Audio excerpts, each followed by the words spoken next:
সময়ের মূল্য যদি আজকে না বুঝতে পারো তাহলে পরে আফসোস করতে হবেই।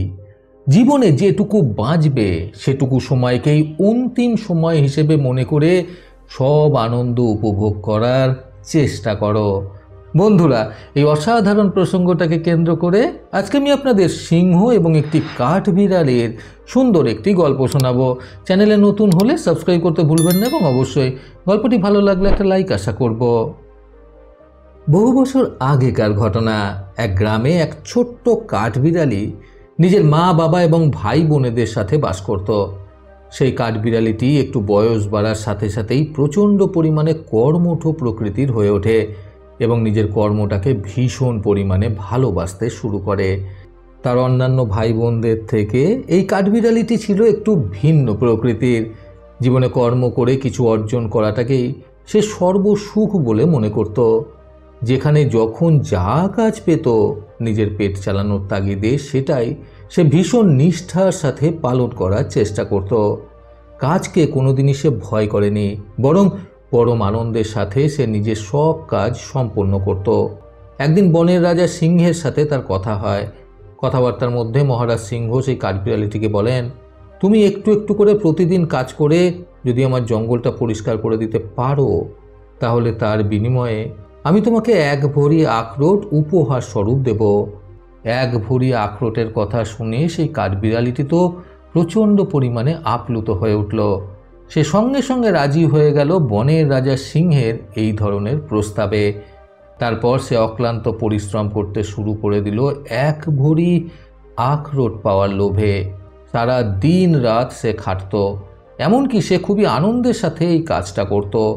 সে তার ছোট ছোট ভাই বোনদের খেলা করতে দেখত।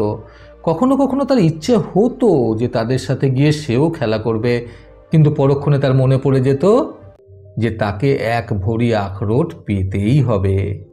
এই কারণে সে খেলার চিন্তা ভাবনা মাথা থেকে বাদ দিয়ে আবারও নিজের কাজে লেগে যেত। কাঠবিড়ালিটি নিজের মা বাবার সাথে ছোট ছোট ভাই বোনেদের ঘুরতে বেড়াতে দেখত। তারও বড্ড মন চাইতো তাদের সাথে ঘুরতে যাবে, কিন্তু পরক্ষণে তার আবারও মনে পড়ে যেত মহারাজের সেই 1 ভরি আখরোট দেওয়ার কথা। কাজেই সে ওই সকল চিন্তা ভাবনাও মাথা থেকে বার করে দিয়ে আবারও কাজে লেগে পড়ত। ছোট্ট কাঠবিড়ালিটিকে এইভাবে পরিশ্রম করতে দেখে তার মা বাবাও তাকে অনেক বোঝাতো, কিন্তু কাঠবিড়ালিটির মাথায় শুধুমাত্র তখন অনেক বেশি করে আখরোট পাওয়ার চিন্তাভাবনা জেঁকে বসেছিল। সেই কারণে সে তখন তার কাজটাকেই সবার থেকে বেশি প্রাধান্য দিতে পছন্দ করত। কাঠবিড়ালিটির মা তাকে বলতো, দেখ বাবা, কাজ করছিস কর, কিন্তু জীবনের সর্বসুখকে জলাঞ্জলি দিয়ে শুধুমাত্র কাজটাকেই প্রাধান্য দিতে দেখবি একটা সময়ের পর তোর জীবনের বাকি সময়টুকু কেটে গেছে এই কাজ করতে করতে, কিন্তু তুই তোর জীবনে আর অন্যান্য সুখ উপভোগ করতে পারলি না। কাজেই কাজ করার সাথে সাথেই নিজের জীবনের সুখ স্বাচ্ছন্দ্যটাকেও ভোগ করার চেষ্টা কর। কিন্তু সেই মুহূর্তে কাঠবিড়ালির কারোর কোনো কথাই ভালো লাগতো না, কারণ তার মনে একটা জেদ চেপে বসেছিল যে করেই হোক সে রাজামশাইয়ের কাছ থেকে 1 ভরি আখরোট নেবে। এইভাবে বছরের পর বছর কেটে গেল। কাঠবিড়ালির ভাই বোনেরা বিয়ে করে সংসার পাতল। কাঠবিড়ালিটির বাবা বৃদ্ধ অবস্থায় অসুস্থ হয়ে মারা গেলেন। তার মাও বেশ বৃদ্ধা হয়ে গেলেন, ঠিকঠাক মতো চলাফেরা করতে পারেন না। কিন্তু সেই কাঠবিড়ালিটি একই অবস্থায় পড়ে থেকে শুধুমাত্র কাজই করে গেল। তারও বয়স হয়েছে, তারও চুলে পাক ধরেছে, হাতে পায়ে জোর কমে এসেছে, দাঁতগুলো বেশ দুর্বল হয়ে পড়েছে, চোখের দৃষ্টিশক্তি অনেকটা ক্ষীণ হয়ে গেছে।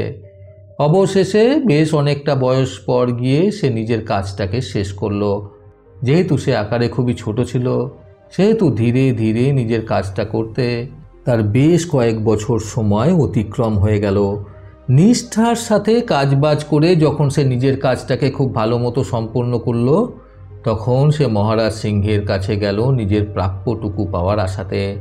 মহারাজ সিংহ তো এখন বেশ বৃদ্ধ হয়েছেন, ওনারও চুলে পাক ধরে গেছে, প্রায় মরণাপন্ন অবস্থায় পড়ে রয়েছেন উনি। আসলে একজন প্রকৃত রাজা হিসেবে সেই সিংহটি ছিলেন একদম যথার্থ। ফলে কাঠবিড়ালির কথায় ওনার অল্প অল্প মনে পড়েছে যে তিনি বহু বছর আগে সেই ছোট্ট কাঠবিড়ালিটিকে কথা দিয়েছিলেন ওর কাজ সম্পূর্ণ করলে তিনি সেই কাঠবিড়ালিটিকে 1 ভরি আখরোট উপহার স্বরূপ দেবেন। তাই কথার খেলাপ না করে কথা অনুযায়ী মহারাজ সিংহ তাই করলেন। ছোট্ট কাঠবিড়ালিটিকে 1 ভরি আখরোট একটি বস্তায় করে উপহার দিলেন। কাঠবিড়ালিটি যেহেতু ছিল খুবই ছোট, সেহেতু এত ভারী জিনিস বয়ে নিয়ে যাওয়ার মতো তার আর ক্ষমতা ছিল না। ফলে মহারাজের কথা মতো অন্য পশুরা এসে কাঠবিড়ালির বাড়িতে বস্তা ভর্তি 1 ভরি আখরোট পৌঁছে দিয়ে গেল। মহা আনন্দে সেই বস্তা ভর্তি আখরোটগুলোকে টানতে টানতে নিয়ে কাঠবিড়ালি নিজের মায়ের ঘরে গেল এবং সেখানে গিয়ে খুবই আনন্দের সাথে নিজের মাকে সেগুলো দেখালো। কিন্তু এই বয়সে এসে এই আনন্দের আর কোনো মানেই হয় না, কারণ এই আখরোটের সে আর কী করবে? তার তো এই আখরোট ভেঙে খাওয়ার মতো দাঁতের সেই জোরটুকুই আর নেই। বয়স হয়ে যাওয়ার কারণে সে নিজের দাঁতের জোরটুকুও হারিয়ে ফেলেছে। তারপর সেই আখরোটগুলোকে সামনে রেখে সে নিজের মায়ের কাছে চুপটি করে বসে রইল কিছুক্ষণ এবং ভাবতে লাগলো সারাটা জীবন সে কি করলো। এই সামান্য সুখ পাওয়ার আশায় সে নিজের সারা জীবনের সবটুকু সুখকে জলাঞ্জলি দিয়ে দিল। কিন্তু যখন সে সুখটা পেল তখন তার আর বয়স রইল না সেই সুখটা উপভোগ করার মতো। নিজের করা আর না শুধরানোর মতো ভুলটা বুঝতে পেরে সে নিজের মাকে জড়িয়ে ধরে অঝরে কাঁদতে লাগলো। তখন সেই মা কাঠবিড়ালিটি বৃদ্ধা বয়সের কুঁকড়ে যাওয়া চামড়ার হাত দিয়ে নিজের ছেলের চোখের জল মুছিয়ে তাকে বুঝিয়ে বলল, দেখো বাবা, আমি তোমাকে তোমার কম বয়সে এই জিনিসটাই বোঝাতে চেয়েছিলাম, কিন্তু তুমি বুঝতে পারোনি, কারণ তুমি তোমার কাজটাকেই শুধুমাত্র তোমার জীবনের প্রধান লক্ষ্য বলে স্থির করে নিয়েছিলে। কাজেই যে ভুলটা জীবনে হয়ে গেছে সেটা তো আর ফেরত পাওয়ার কোনো জায়গা নেই। কিন্তু আমি তোমাকে আজকে বেশ কয়েকটি গুরুত্বপূর্ণ কথা বলে দিতে চাই।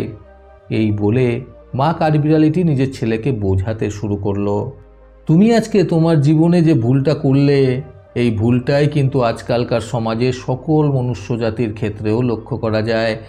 তারা নিজেদের সারাটা জীবন অক্লান্ত পরিশ্রম করে টাকা পয়সা ধন সম্পত্তি সমস্ত কিছু অর্জন করে, কিন্তু এই সকল কিছু অর্জন করার পেছনে তাদের যে কতটা পরিমাণে ত্যাগ থাকে এবং কতটা পরিমাণে তাদের জীবনের সকল ইচ্ছার বিসর্জন দিতে হয় সেটা শুধুমাত্র তারা নিজেরাই জানে।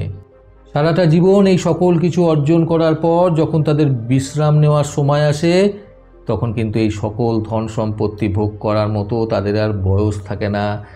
কাজেই জীবনে টাকা পয়সা রোজগার করা যেরকম উচিত, সেই সঙ্গে সঙ্গে বয়স থাকতে থাকতেই নিজের জীবনটাকে উপভোগ করাটাও সমানভাবে উচিত। তা না হলে শেষ বয়সে গিয়ে টাকা পয়সা থাকলেও সেই টাকা পয়সা নিয়ে জীবনটাকে হেসে খেলে কাটানোর মতো বয়সটা হয়তো আর থাকে না। বন্ধুরা, সময়কে গুরুত্ব দিতে আজকের এই সুন্দর গল্প থেকে শিক্ষণীয় 3টি কথা সর্বদা মনে রাখুন। প্রথমত, সময় থাকতে থাকতে জীবনটাকে উপভোগ করা খুবই জরুরি। তা না হলে সময় পেরিয়ে গেলে জীবন তো আর উপভোগ করা যায় না, বরং সারাটা জীবন আফসোস করতে হয়। দ্বিতীয়ত, আমরা যে ধন সম্পত্তি অর্জন করার পেছনে আমাদের সারাটা জীবন ত্যাগ করে দিই সেটা আমাদের ধন সম্পত্তি উপভোগকারীরা কখনোই আঁচ করতে পারবে না যে আমরা এর পেছনে আমাদের কত ইচ্ছার জলাঞ্জলি দিয়েছে।